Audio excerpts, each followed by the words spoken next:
we helped our son heal from autism and PANDAS, and there is absolutely hope.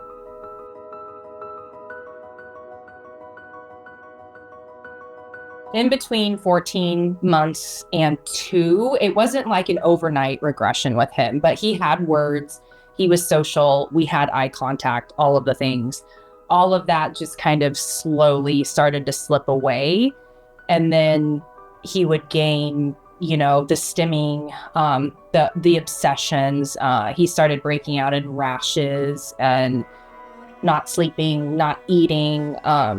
Basically, he completely changed, like his personality completely changed. He went from being like this really happy, laid back baby to nothing could please him and endless tantrums. It was really hard for us to come to terms with the fact that he had autism, because we had this like perfect developing baby boy, and we were like, there's something about this isn't right. And that's whenever we kind of went down the rabbit hole, just like what had he been exposed to that could be exacerbating these behaviors. I just hit the ground running. I was actually in training for the Nutritional Therapy Association at the time that he was regressing. Like, I was going to do that anyways. In my history, I have a master's degree in clinical health psychology. I actually did brain imaging studies on children with autism in grad school. So I knew what this picture was, but this was not, this being my child and seeing what was happening to him made me question like everything that I had learned about autism. I mean, I just lit a fire in me. And so I just began relentlessly researching and doing all the things, reading all the books, trying to figure out ways to get him back to us, because it was like he had slipped away into an alternate universe and we couldn't like make any kind of connection with him at all anymore.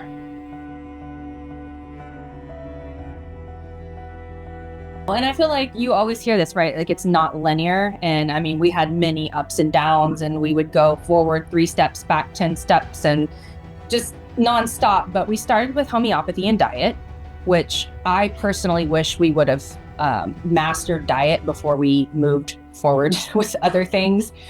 We then, by the grace of God, a chiropractor who was like local to us, we reached out to him, interested in hyperbaric chamber therapy.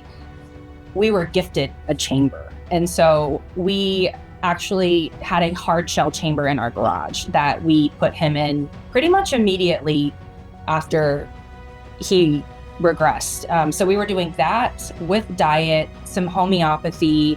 I reached out to another MAPS fellow, Jana Rosso, who is our main biomedical doctor. Plus we had our just local pediatrician who's a MAPS fellow. We started with gut testing, doing gut healing, oat testing, genetic testing, mitochondrial. I mean, we did all the testing. And a lot of these things just weren't right for him. We wanted to get his diet on track, and we thought, okay, we'll try the GAPS diet. So that immediately backfired, because he then hated everything. He actually got really sick from the GAPS diet. Probably now that I know now, because it's so high in histamine and glutamate and all the things that he was already struggling with that I was not educated on at the time. And he ended up getting really sick from the GAPS diet, developed a food fear. So his restrictive eating became even more restrictive. And then around 3.5, he developed PANDAS, is what we found out, because his autism symptoms were getting worse at that time. We were dealing with more tantrums, just things were getting a lot harder. For him, it was like severe OCD and obsessions over things, just obsessions. Like even with like the garage door and things, like he would sit there and just have to open and close it. And if you interrupted him, it would be a huge tantrum.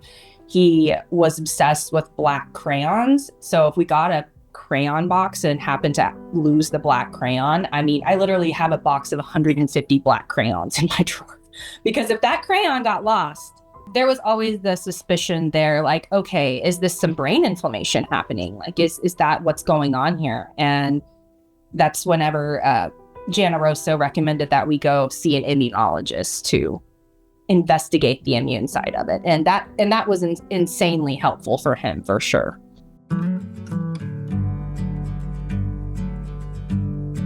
Probably whenever I had my miscarriage. And there were many times too where I was driving him to 6 therapy appointments a week, 3 different schools. I mean, just going to the chiropractor, giving him 20 plus supplements a day. I spoon fed him all of his meals or syringed all of the nutrients in that I could get in him.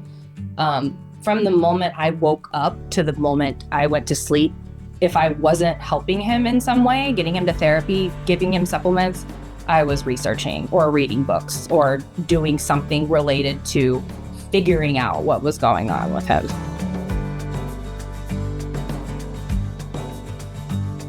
This year, he was in the front row at his Christmas pageant, just singing at the top of his lungs, doing all of the motions, like cared about what he looked like, was so happy that we were there, like loves to watch the videos. He's got friends at school. He gets excited to go to birthday parties. He was surrounded by friends at his birthday party. He is like the sweetest big brother. And I think God's timing is perfect, right? If we had had that baby that we lost during that time, he wouldn't have cared. And then now watching him with her, it's like the best thing in the world.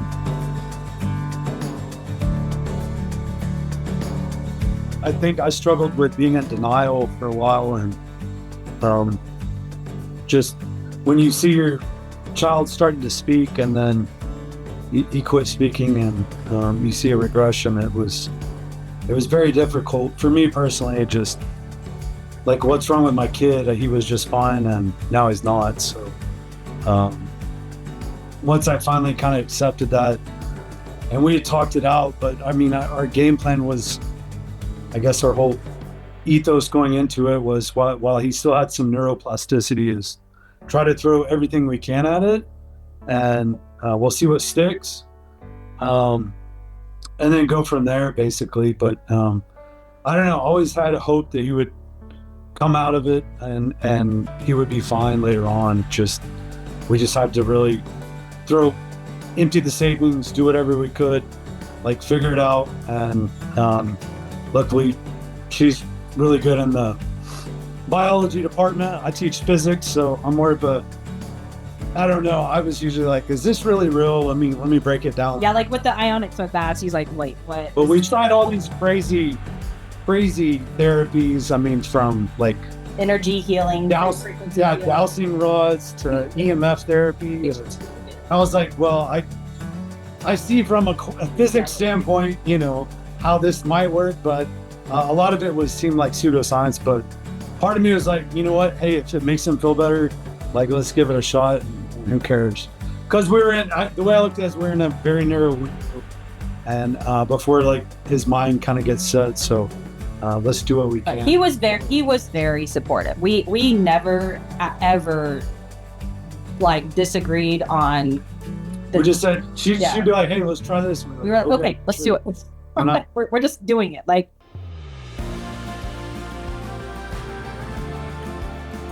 no. Well, you're the parent, right? So you know your kid probably better than anybody. And I don't know. A lot of it, I just say kind of go with your gut. Yeah, parent intuition, I think, is that's the biggest clinical tool anybody will have, is a mother's intuition. If something doesn't feel right, don't go with it. And then if something does, that's likely telling you something.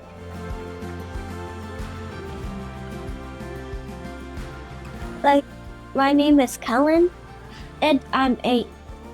I like to have fun. Thanks for watching.